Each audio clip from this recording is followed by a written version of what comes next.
Hello guys, welcome to the channel. So ఈరోజు topic వచ్చేసి very secret assassination.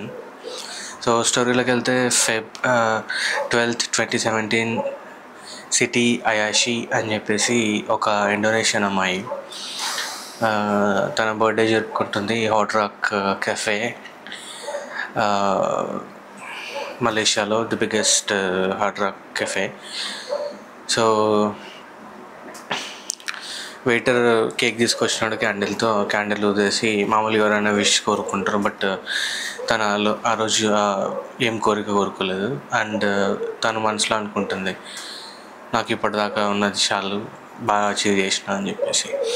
So అందరూ వాళ్ళ ఫ్రెండ్స్, ఆమె పనిచేసిన ప్రొడ్యూసర్స్ అందరూ ఆమెకి క్లాప్ చెప్పేసి ఓకే అని చెప్పేసి డిస్పర్స్ అయినారు.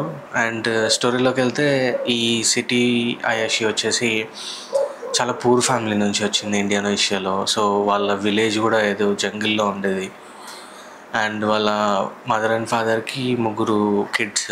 So they couldn't afford education. So తను చిన్న వయసులోనే పెళ్లి చేసుకుంది. అండ్ వాళ్ళ భర్త చిన్న ఏజ్లోనే డివోర్స్ ఇచ్చేసినాడు. అండ్ ఆమెకి ఒక కొడుకు ఉన్నాడు.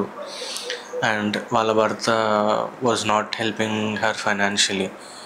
సో తనే కష్టపడాలి అని చెప్పేసి మలేషియాకి వచ్చేసి మలేషియాలో ఒక హోటల్లో మసూస్గా చేయడం స్టార్ట్ చేసింది. అండ్ ఈవెన్ అది కూడా she was not liking. But one fine day ఒక జేమ్స్ అని చెప్పేసి ఆయన వచ్చి తనని చూసి నువ్వు యాక్ట్ చేయగలవా అని చెప్పి అడిగేది. And so she got selected. And తను సెలెక్ట్ అయింది నథింగ్ బట్ ఒక టీవీలో ప్రాంక్ షోస్ జరుగుతాయి, ఆ ప్రాంక్ షోస్కి సెలెక్ట్ అయింది. అండ్ తను బాగా యాక్ట్ చేయడం, తను బాగా ప్రాంక్ చేయడం బాగా చేస్తూ ఉంటే జేమ్స్ తనకు ఇంకొక మంచి ఆపర్చునిటీ ఇద్దాం అనుకున్నాడు, మంచి హై పేయింగ్ జాబ్. సో ఇది కన్ఫర్మ్ చేయంగా సిటీ అయాషి చాలా హ్యాపీ ఫీల్ అయింది. అండ్ వాళ్ళ ఇంట్లో ఫోన్ చేసి చెప్పింది, ఇట్లా నాకు ఒక పెద్ద ఆపర్చునిటీ వచ్చింది, బాగా పే చేస్తారు, $100 పే చేస్తారు, అది మొత్తం ఇంటికే పంపించేస్తుంది అని చెప్పి. సో అందరూ హ్యాపీ, వాళ్ళ కొడుకు హ్యాపీ, వాళ్ళ అమ్మ హ్యాపీ. సో నెక్స్ట్ షూట్ అని చెప్పేసి ఎయిర్పోర్ట్లో కూర్చొని ఉన్నారు. అండ్ సో ఈ ప్రాంక్కి కావాల్సింది ఇంకొక అమ్మాయి అయాషి అండ్ థర్డ్ పర్సన్. సో ఈ ఇంకొక అమ్మాయి వచ్చేసి డువాన్ అని చెప్పేసి, she was also from Indonesia, she was from Korea. So తను వచ్చింది, మీట్ అయింది, వీళ్ళతో కెఫేలో కూర్చొని మీట్ అయింది. అండ్ అందరూ రెడీగా ఉన్నారు, థర్డ్ యాక్టర్ కోసం వెయిట్ చేస్తూ ఉన్నారు. అండ్ ఆయన ఎట్టకేళ్ళకి వచ్చినాడు. అండ్ హీ వాజ్ బిజీ, చాలా బిజీగా ఉండి కియోస్క్ దగ్గరికి వెళ్ళి నొక్కుతూ ఉన్నాడు. సో జేమ్స్ ఓకే అని చెప్పినట్టు సిగ్నల్ ఇస్తే సిటీ అండ్ అయాషి వీళ్ళిద్దరూ ఈ ప్రాంక్ చేయడానికి రెడీ అయినారు. అండ్ ఈయన కియాస్ దగ్గర ప్రెస్ చేస్తూ ఉంటే సిటీ వచ్చేసి ఆయన ముందు కియాస్కి ముందు నిలబడింది. అండ్ డాన్ వచ్చేసి ఈ థర్డ్ యాక్టర్ ఎవరైతే ఉన్నారో ఆయన వెనక నిలబడింది. అండ్ వెళ్ళే ముందు సో సిటీకి జేమ్స్ ఒక స్ప్రే బాటిల్ ఇచ్చినాడు. అండ్ డాన్కి ఒక కర్చీఫ్లో ఒక లిక్విడ్ టైప్ ఇచ్చినాడు అనమాట, ప్రాంక్ చేయడానికి కావాల్సిన స్టఫ్. సో ఇద్దరు ఇట్లా నిలబడిన తర్వాత ఇద్దరు సైగ చేసుకొని తను డాన్ కర్చీఫ్తో ముఖం మీద రుద్దడం స్టార్ట్ చేసింది. దాని తర్వాత సిటీ తీసి ఫేస్ మీద స్ప్రే చేసింది. అంతే, ప్రాంక్ అయిపోయింది. ఆయన అయోమయంలో ఉన్నాడు. సో ఇద్దరు, ఈమె ఇటో ఒక వాష్రూమ్కి, ఇంకొక ఆమె ఇటో వాష్రూమ్కి వెళ్ళిపోయినారు. నెల్లంగా వీళ్ళు రెడీ, అదే హెయిర్ సెట్, మేబీ ఇంకా షూటింగ్ జరుగుతుందేమో అని చెప్పి సిటీ హెయిర్ సెట్ చేసుకుంటుంది. అండ్ వాష్రూమ్లోకి వెళ్ళి ఫ్రెష్ అప్ అయ్యి చేతులు వాష్ చేసుకొని బయటికి వచ్చేసరికి ఎవరు లేరు. మొత్తం టీం అంతా కూడా షూటింగ్ చేసేవాళ్ళు, ఈ ప్రొడ్యూసర్ ఎవరు లేరు. చాలాసేపు వెయిట్ చేసింది, ఫోన్ చేసింది వాళ్ళ జేమ్స్కి అండ్ టెక్స్ట్ చేసింది, నో రెస్పాన్స్. సరే అని చెప్పి లేట్ అయిపోయేసరికి she was not feeling well. And ఎందుకంటే లాస్ట్ డే ఆ హార్డ్ రాక్ కెఫేలో బాగా డ్రింక్ చేసింది, and so maybe hang over ఉందేమో అని చెప్పేసి ట్యాక్సీ ఎక్కేసి తన రూమ్కి వెళ్ళిపోయింది. సేమ్ డాన్ కూడా సేమ్ అదే పని చేసింది. సో కాసేపు అయిన తర్వాత తను టెక్స్ట్ చేసింది జేమ్స్కి, still there was no response. And ఆమె అదే హ్యాంగ్ ఓవర్ ఫీల్ డిజీ ఉన్న బాగాలేదు, హెడేక్గా ఉందని చెప్పేసి she slept of. Next day లేచి తర్వాత కాల్ చేసింది, మెసేజ్ చేసింది, స్టిల్ నో రిప్లై. తను అనుకుంటుంది ఏమనంటే మేబీ నేను సరిగా యాక్ట్ చేయలేదేమో, అందుకనేసి జేమ్స్ రెస్పాండ్ కావట్లేదు నాకు సరిగ్గా అని చెప్పేసి. అండ్ మేబీ నేనేమైనా తప్పు చేసినానా అన్న ఆలోచనలోనే ఉంది.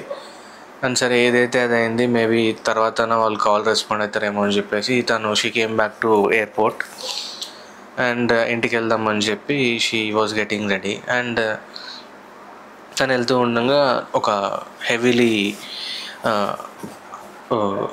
ఆర్మర్ ఉన్న పోలీస్ ఆఫీసర్స్ని చూసింది. మేబీ ఏమో దేనికోసం వచ్చినారు అని చెప్పేసి. సో ఆ పోలీస్ ఆఫీసర్ ఆమె సైడే వస్తూ ఉన్నాడు. మేబీ ఆమె అనుకుంది నన్ను దాటేసి వెళ్ళిపోతారని చెప్పేసి. సో ఆమె దగ్గరికి వచ్చి ఆమెను తిప్పేసి హ్యాండ్ కఫ్స్ చేస్తున్నారు. అప్పుడు ఆమె నవ్వుకుంటూ అనుకుంది మేబీ ఇది కూడా ఒక ప్రాంక్లో, ఇది కూడా ఒక పార్ట్ ఏమో అని చెప్పేసి అంటూ నవ్వుకుంటూ పోలీస్ ఆఫీసర్ని అడిగితే, మీరు కూడా ప్రాంక్లో భాగమే కదా అంటే, నో ఇది ప్రాంక్ కాదు, ఇది సీరియస్ క్రైమ్ అని చెప్పి ఆమె షోలో చెప్పినాడు. And she was like heart broken. ఇంత పని జరిగిందా మా వల్ల అని చెప్పేసి. Same thing happen to Don also. So వీళ్ళు ఏం చేసినారు అన్న టాపిక్ వస్తే, ఈయన ఎవరైతే ఈ ఫేస్ మీద ఆయిల్ కానీ స్ప్రే కానీ వేయించుకున్న ఆయన పేరు కిమ్ జాన్. ఆయన ఎవరో కాదు, ఈ కొరియన్ ప్రెసిడెంట్ కిమ్ వాళ్ళ డాడీ వాళ్ళ తమ్ముడు. ఓకే, సో ఇది ఇట్లుండగా, సో ఈ సిటీకి ఇచ్చిన పర్ఫ్యూమ్ అండ్ డాన్కి ఇచ్చిన ఆయిల్, ఈ రెండు హార్మ్ఫుల్ కాదు. బట్ ఈ రెండు కలిపి వాడితే విఎక్స్ గ్యాస్ అని చెప్పి చాలా poisonous gas, there is no antidote for that. So అక్కడ జరిగింది ఏంటంటే, వీళ్ళకి తెలియకుండా ఆయనకు ఈ కిమ్ జూన్కి ఇది అప్లై చేసేసరికి ఆయన చాలా డిజీ అయిపోయి 20 minutesకి అంతా ఫెయింట్ అయిపోయి పడిపోయినాడు. అండ్ అక్కడ ఎయిర్పోర్ట్లో ఈయనని చూసి ఈయనని ఎయిర్పోర్ట్లోనే ఉన్న హాస్పిటల్ తీసుకెళ్ళినారు. But even though he was suffering. And ambulance వచ్చి అంబులెన్స్లోకి ఎక్కించి హాస్పిటల్ తీసుకుపోయేలోపు 20 minutesలోనే హీ డైడ్. సో దీనికి కారణం ఏమి అని అంటే, వీళ్ళకి తెలియకుండా ఆయన ఫేస్ మీద అప్లై చేసిన విఎక్స్ గ్యాస్. అండ్ ఇదంతా ఎందుకు జరిగింది అంటే, కిమ్ జాంగ్ ఈ కొరియన్ డిక్టేటర్ ఎవరైతే ఉన్నారో వాళ్ళ డాడీ వాళ్ళ తమ్ముడుని అసాసినేట్ చేయించినాడు. అండ్ ఈ సిటీ అండ్ డాన్ వీళ్ళిద్దరు ఎవరైతే ఉన్నారో, వీళ్ళ ప్రాంక్ అయిపోయి వాష్రూమ్లోకి వెళ్ళి బయటకు వచ్చే ఆ టైంలోనే జేమ్స్ అండ్ ఇంకో ప్రొడ్యూసర్ తప్పించుకొని ఫ్లైట్ ఎక్కేసి కొరియాకి వెళ్ళిపోయినారు. సో సస్పెక్ట్స్ పట్టుకున్నది వీళ్ళిద్దరు అమ్మాయిల్ని. ఈమె Siti, she is masseuse and also she is little kind of actor. But Doan మాత్రం completely into acting, she is actor. ఆమెకు అది తప్ప ఇంకోటి ఏం తెలియదు. అండ్ యూజువలీ ఇండోనేషియాలో ఇట్లాంటి క్రైమ్ చేసినప్పుడు బై డిఫాల్ట్ వాళ్ళకి డెత్ సెంటెన్స్ పడుతుంది. As per their law. But వీళ్ళకి డెత్ సెంటెన్స్ పడలేదు బికాజ్ వీళ్ళ తప్పేం లేదు. సో వీళ్ళు సేఫ్ అయిపోయినారు. అండ్ ఇంకా జేమ్స్ అండ్ ఇంకో ప్రొడ్యూసర్ గురించి ఇండోనేషియా గవర్నమెంట్ జస్ట్ కొన్ని ప్రెస్ రిలీజెస్ చేసింది. That James real name was Ri Ji U అని చెప్పి. సో దాని తర్వాత ఈ కొరియన్స్ కూడా ఏమని వాదిస్తున్నారు అని అంటే, ఇందులో మా హస్తం ఏం లేదు, మాకేం తెలియదు ఈ అసాసినేషన్ గురించి అని చెప్పేసి. So that mystery solves mystery remains unsolved till the date. So that's for the story for today.